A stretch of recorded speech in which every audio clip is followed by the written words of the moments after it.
ارفع راسك فوق، انت سوري حر. انا تربيت حافظ اسد.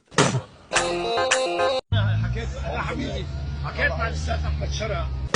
انا مع الى الموت، وسيد الوطن هو الرمز الكبير الدكتور بشار الاسد. ثوره قامت بدون دم. قلت له انا بتشكرك كثير. وانا قلبي قلب الاسد، ولا بعرف الخوف ولا بخاف من حدا. انا مين اخذ امي هو عمي.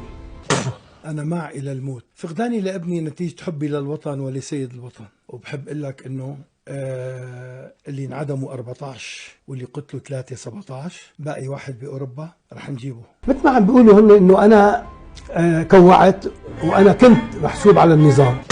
أنا مع إلى الموت. لما شفت على الفيديوهات سجن صهيبنايا أنا ما صدق، فكرته فيلم أجنبي، فكرته فيلم أجنبي أو فيلم رعب.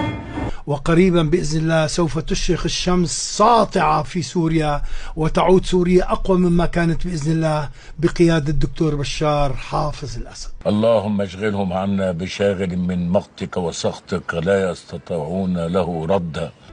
أقسم بالله العظيم أنا ما بعرف سيدنايا إلا لما بمر من قدامها كون رايح على التصوير على سيدنايا أو شيء إنه هي سيدنايا. استاذ احمد، طب اذا اجوا قالوا لك انه الحل في سوريا يحصل غدا ويتم غدا، شرط ان تتغير السلطه ويتغير النظام، لا ما بتقبل؟ لا. ومن شر البعوضة الزنانة. شو هاد؟ لك وينكم من الله؟ لك وينكم من الله اللي انتم عاملينه هاد؟ اسرائيل ما عملته. قلت له انا عبد ناصر الثورة. هو صمام الامان في سوريا، لا ان شئت ام ابيت هو صمام الامان. ومن شر الحيات السنانة. لك شو هالاجرام؟ لك شو هالاجرام؟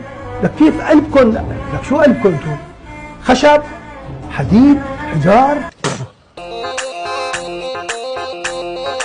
اذا قالوا لك تتوقف الحرب وينتهي الدمار وتعود سوريا مستقره، ولكن الثمن الوحيد ان يغادر الرئيس بشار الاسد موقعه. لا. والان مع المفاجاه الكبرى، بشرفني ان اتقدم بطلب لحمل الجنسيه.